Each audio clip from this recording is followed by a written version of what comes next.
Hello साथियों, आप सभी का स्वागत है फार्मा एजुकेशन यूट्यूब चैनल पर। यहाँ पर साथियों आपको अनेकों प्रकार की मेडिसिन की जानकारी दी जाएगी जो आपको फिजिशियंस या डॉक्टर के थ्रू प्रिस्क्रिप्शंस के द्वारा लेना होगा और अपने से कोई भी दवाइयाँ नहीं लेना है। तो चलिए आज की वीडियो को हम शुरू करते हैं। वीडियो को शुरू करने से पहले अगर आप चैनल पर नए आए हैं तो प्लीज सब्सक्राइब कर दीजिए और बेल आइकन दबा दीजिए। हेलो एवरीवन, आज की वीडियो में हम बात करेंगे परमेथ्रिन लोशन या फिर परमेथ्रिन क्रीम के बारे में। तो चलिए वीडियो को स्टार्ट करते हैं। तो सबसे पहले बात करते हैं जो एक परमेथ्रिन लोशन या क्रीम है, इसका यूज कहाँ पे किया जाता है। तो इसका यूज किया जाता है स्कैबीज को ठीक करने के लिए और दूसरा यूज होता है हेड लाइस के अंदर। अब ये स्कैबीज क्या है? स्कैबीज एक ऐसी स्किन प्रॉब्लम है जिसके अंदर स्किन पे ऐसे छोटे छोटे दाने हो जाते हैं, रेड रेड दाने हो जाते हैं। ठीक है, अगर इसको जूम करके देखा जाए तो स्किन के ऊपर छोटे छोटे इंसेक्ट देखने को मिलेंगे जिनको हम माइट्स बोलते हैं। तो एक्चुअल में स्कैबीज के अंदर जो माइट्स होते हैं ना, इनका स्किन पे संक्रमण हो जाता है जिसकी वजह से पेशेंट को बहुत ज्यादा खुजली होती है। और जो ये स्कैबीज की प्रॉब्लम है, ये एक व्यक्ति से दूसरे व्यक्ति में फैल भी सकती है। अब देखिए परमेथ्रिन लोशन किस तरीके से काम करेगा। स्कैबीज प्रॉब्लम के अंदर जो ये लोशन या क्रीम है, ये जो माइट्स होते हैं ना, इनको किल कर देता है जिसकी वजह से स्कैबीज की प्रॉब्लम ठीक हो जाती है। दूसरा इसका यूज किया जाता है हेड लाइस के अंदर, यानी कि किसी को जुए हो गए हैं, सिर के अंदर जो जुए हैं उनको खत्म करने के लिए या मारने के लिए परमेथ्रिन लोशन का यूज किया जाता है। ठीक है, तो ये तो हो गया इसका यूज। अब बात करते हैं परमेथ्रिन लोशन को अप्लाई कैसे करना है। तो अप्लाई करने का क्या प्रोसीजर रहेगा। देखिए, अगर किसी को स्कैबीज की प्रॉब्लम है तो उसको कैसे अप्लाई करना है। गर्दन से नीचे नीचे पूरी बॉडी पे जो ये लोशन या क्रीम है इसको अप्लाई कर लेना है और 8 से 10 घंटे के बाद उस पेशेंट को नहा लेना होता है अच्छे तरीके से, और जो कपड़े पहने हुए था उसको वॉश कर लेना है। ठीक है, गर्म पानी के अंदर। तो ये प्रोसीजर होता है स्कैबीज के अंदर। अगर मैं बात करूं हेड लाइस की, अगर किसी के बालों के अंदर, सिर के अंदर जुए हो गए हैं तो वो कैसे यूज करेगा। तो अगर किसी को सिर के अंदर जुए हो गए हैं तो वो कैसे करेगा, उसका तरीका क्या है। तो उसका प्रोसीजर ये रहेगा, उसको जो सिर के बाल है उसके ऊपर ये जो क्रीम या लोशन है ये लगा लेना है, अप्लाई कर लेना है और 10 मिनट के लिए छोड़ देना है। 10 मिनट के बाद अच्छे से सिर को धो लेना होता है। तो इस तरीके से ये जो हेड लाइस की प्रॉब्लम है ये ठीक हो जाएगी। ठीक है, एक बात और जो आपको याद रखना है, स्कैबीज की प्रॉब्लम हो या हेड लाइस की प्रॉब्लम हो, दोनों के अंदर एक बार इसका यूज किया जाता है। जैसे एक ही बार यूज किया जाता है, एक बार में जो ये प्रॉब्लम है ये ठीक हो जाती है।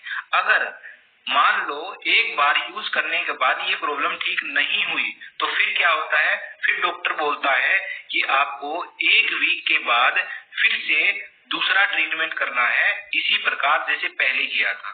ठीक है, तो 1 वीक के बाद फिर से जो ट्रीटमेंट है वो रिपीट किया जाता है। तो दूसरी बार यूज करने के बाद टोटली जो प्रॉब्लम है ये ठीक हो जाती है, चाहे वो स्कैबीज हो या फिर वो हेड लाइस की प्रॉब्लम हो। ठीक है, तो ये था परमेथ्रिन लोशन का यूज और अप्लाई करने का तरीका।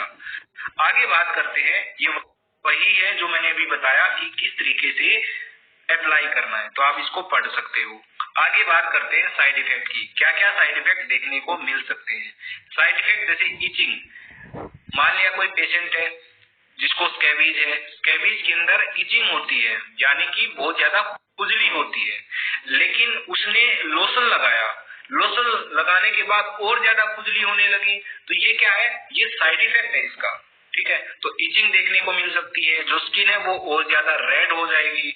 टिंगलिंग यानी कि जैसे चुभन, जैसे कीले सी लग रही है ऐसा महसूस हो सकता है ना। स्किन की बर्निंग सेंसेशन देखने को मिल सकती है ना। जो स्किन है वो ड्राई हो सकती है। तो ये कुछ साइड इफेक्ट है जो देखने को मिल सकते हैं। जरूरी नहीं है कि हर किसी के अंदर ये साइड इफेक्ट देखने को मिले, किसी किसी के अंदर ये साइड इफेक्ट देखने को मिलते हैं।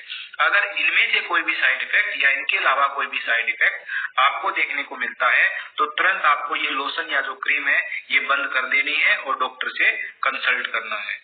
आगे बात करते हैं कॉन्ट्रा इंडिकेटेड एंड वार्निंग्स की। कहां पे परमेथ्रिन लोशन यूज नहीं करना है, इसका मतलब है कॉन्ट्रा इंडिकेटेड। देखिएगा ध्यान से, अगर कोई पेशेंट परमेथ्रिन से ही एलर्जिक हो तो उसको परमेथ्रिन लोशन या क्रीम का यूज नहीं करना है।